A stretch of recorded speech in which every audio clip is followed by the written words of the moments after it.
Hey guys, it's Goosebumps Completionist, and today I'm bringing you another review of a Goosebumps Graphix graphic novel. And this is number 3, Scary Summer.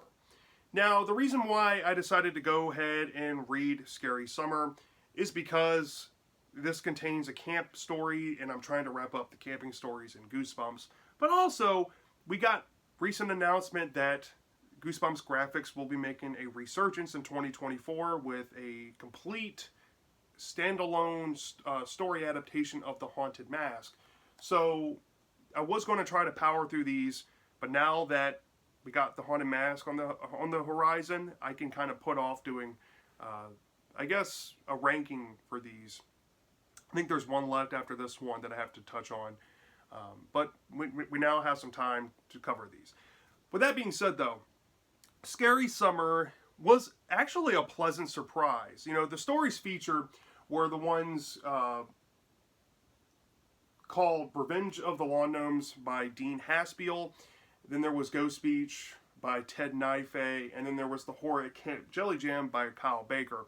And I was caught off guard by one adaptation in particular because I absolutely did not like the book, but they made a comic version of it, truncating the story, condensing it, and making it way more enjoyable by having the art form as the medium. And that's one compliment I can give the Goosebumps Graphix, right? At some point, I'm going to probably make a ranking or maybe talk about my 3 favorite Goosebumps Graphix adaptations. And one of them comes from this book, because when the Graphix adaptations actually take the book, it's kind of similar to how the episodes work, right? When you can take a book I don't like and you make an episode I do like, that's one thing. But when you take the same story, truncate it, and just improve on it, that's very impressive.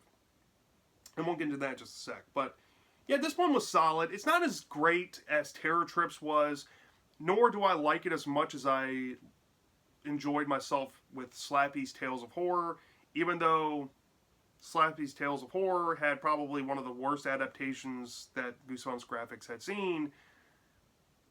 This one is pretty good. Now, it does have one very bad one, and we'll get into that. Would I recommend it, though? The whole book wholesale? Absolutely. I think there's a story in here for everyone. They all offer different tones and art styles, some better than others. But, yeah, go try this out, right? So the first story in here was Revenge of the Lawn Gnomes. Now, Revenge of the Lawn Gnomes was a book I did not like whatsoever. I did a review on it on the channel. It had been some time since I read the book, and I realized that it's just something that I'm not a fan of. But this adaptation by Dean Haspiel is just so great. The art style, I recognize his style because I think I've seen his work in some comics that I own. For those of you that don't know, I collect comic books as well as Goosebumps. And the art just really blew me away with how detailed and intricate it was. And for it being a little black and white story, I mean, look at this art. Look how dynamic this art is by Dean Haspiel. I mean, it just looks so good, especially for the tone of the story. And one thing I will say about the Goosebumps Graphix is that I can appreciate a lot of different art styles as long as the art style matches the tone of whatever book they're adapting. And Dean here truncated the story so well. A lot of the annoying bits are kind of still prevalent from the book for the most part, but I mean, everything just looks so much better in my brain. You know, when I was reading the book, I was thinking about it in like a linear fashion, kind of like how a movie would play out. But the comics just add this completely different depth that you can only get in this medium here. I mean, look at that. That's the iconic scene near the end. It just looks so well done. And the story, for the most part, you're going to get the same thing like the book. It's about a little boy who has an older sister. He has a dad that's into doing lawn ornament competitions and, you know, growing plants and having prize plants and having people come over to his house, give him ribbons and stuff. And his neighbor is also very much into that. And his neighbor is this grumpy old man. He's a retired veteran. He has a son named Moose that he's good friends with. And in the book, they're very annoying. As in the comic story, they come off a little better. I think it's because you don't have long, drawn out, dumb dialogue like the book had. It's more condensed. They come off a little more likable. And even the neighbor character, who is kind of in and out of the story in the book, is, I think, done a little bit better here. He's more on the forefront. And, you know, the dynamic between all the characters seem to bounce off the page very well. Now, the problems with the story are still inherently there. Like, the whole book was essentially setting up this idea about this lawn competition, but we never got to see the lawn competition actually play out. And it's the same thing here in the story, unfortunately. But because of the truncation, it makes it feel like this story was always destined to be set in a comic setting. Honestly, if you take the book Revenge of the Lawn Gnomes and you take it back to the drawing board and you're like, what can we do with this other than make this a book? A comic story is perfect for it. And I was blown away and taken back by that realization. Even though I do prefer the episode and the TV book's story more so than this, because it just feels more whole, I still think that this is a better interpretation of what that original book was. And honestly, I found myself wanting to give this a 4 out of 5 stars. Dean Haspiel did a fantastic job here. I really enjoyed this story. Now, the second one was Ghost Beach by Ted Knife. I've already discussed Ghost Beach in Slappy's Tales of Horrors video. That was a colored version of the story. And in here, this is the black and white version. Honestly, I think I preferred the black and white version over the colored version from Slappy's Tales of Horror. Now, the art style, I don't know if I'm the biggest fan of. Like, here's a good depiction of the styles that you get from Ted Knife. You get some people with noses and grins and good expressions. It looks kind of similar to Eric Powell. If you're not familiar with Eric Powell, he did comic stories like The Goon and stuff. But then you have certain characters, like the main characters, the Sadler siblings. They have no noses. Why did they have no noses? Why? Like, why is this a style choice? It's kind of like a manga, almost. You can definitely see that influence, but I do like it more so than Deep Trouble's adaptation from Terror Trips. I just think that this was still a creepy story. It still has a lot of the ailments that the book has. It's kind of generic. It's kind of predictable. You kind of can see what's going to happen. But the plot twist is still fun, nonetheless. It doesn't really capture the mood of the book all that well, though, if I had to say. It does have its creepy moments, like with dealing with the Sadler ghost in the cave and stuff. But it's just, there's something about it that just doesn't register right. I think the episode is a bit worse than this, though, if I'm being honest. Where you just can't really buy the effects from the episode right. Here, it's just, I can't buy the depiction of the kids. Like, they don't look scared. They don't convey emotions all that well. Everybody has like a stale face throughout the whole story. They might have a mild expression change every once in a while.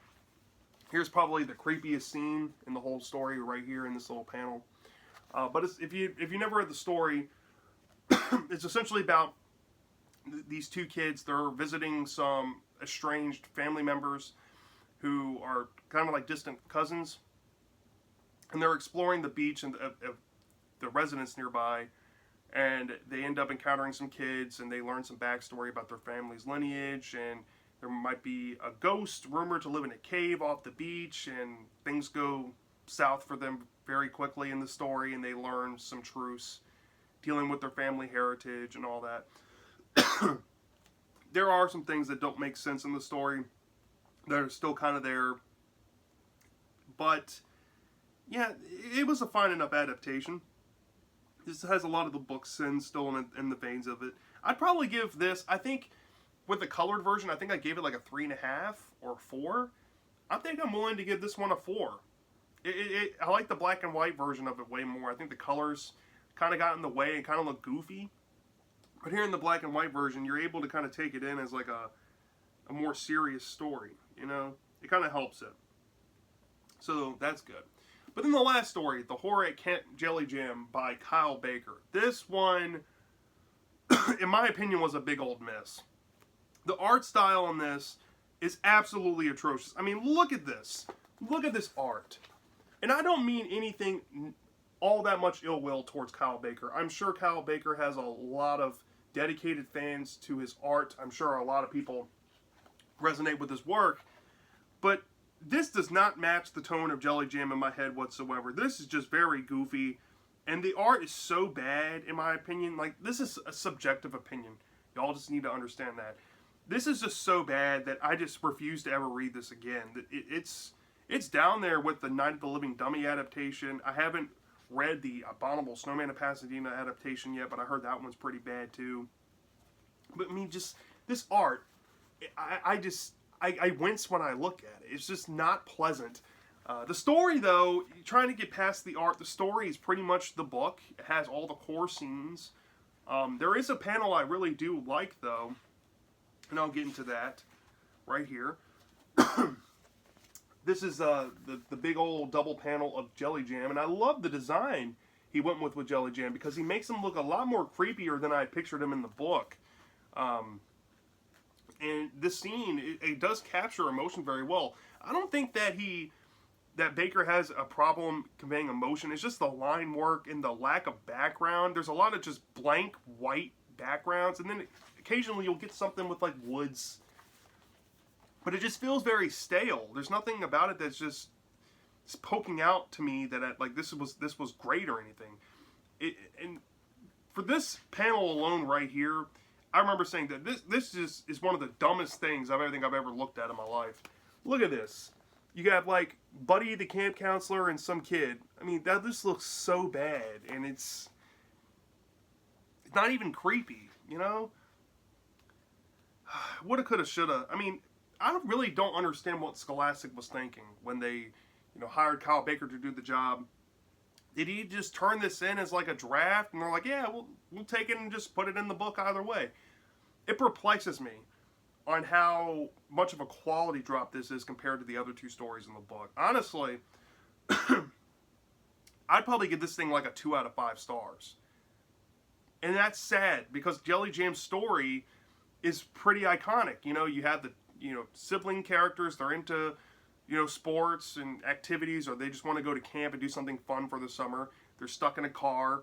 They convince their parents to let them go sit in the trailer hitch in the back, hang out there, but the trailer becomes detached, and they end up kind of like Dorothy and the Wizard of Oz, just crash landing into a summer camp where they are competing for coins to be able to walk the victory march, to be able to meet, who knows, right? The plot, you'll end up figuring it out, especially if you haven't read the story of who they get to meet. But there's a legit tension throughout the whole story, and the tension is there because what you're picturing in your mind works. Now, the ending is, more fresh on my mind than the other ones. I remember the final act just not doing it for me. Jelly Jam's too silly of a villain. In this adaptation, they do keep his silliness, but they at least keep him looking intimidating. And I do think, in some ways, they did improve the final act for me, at least in the visual concept of it. But like I said, the art is just so bad. I can't forgive it. They could have gone with so many different artists. I can think off the top of my head. Too many to name, though, but they could have done something totally different with this. Or maybe even done, instead of doing Jelly Jam, they could have just did, like, Attack of the Mutant. Something that makes sense to make a comic adaptation out of. I just struggle with why they went this direction. But, yeah, overall, though, Scary Summer, like, I would recommend this book. I think the weakest one easily is the Horror Camp Jelly Jam, and then it's Ghost Beach in the middle, and then it's Revenge of the Lawn Gnomes is my favorite. If I had to give this thing a rating from 0 to 5 stars, I'll probably give this like a 3.5 out of 5 stars. I think the Jelly Jam story really tanks it for me. But the surprise of this story, of this collection of stories here, was Revenge of the Lawn Gnomes. I definitely will take this as one of my favorites. And yeah, I definitely think that Revenge of the Lawn Gnomes should have been a comic exclusive story from the get-go, especially after seeing what Dean Haspiel was able to do with the story. And Ghost Beach probably is the creepiest if I had to say, but still has some story problems. And then Jelly Jam probably has the best story, but the worst art. So every story in this collection has some flaws. But, you know, it is what it is. A 3.5 out of 5 stars is still good. Go check this out if you haven't. So yeah, that's my thoughts on Goosebumps Graphix number 3, Scary Summer. Let me know down in the comment section. Did you enjoy this? Did you love it? Did you hate it? What was your favorite adaptation in this collection? What was your least favorite? I'm dying to know. And I'll see you next time.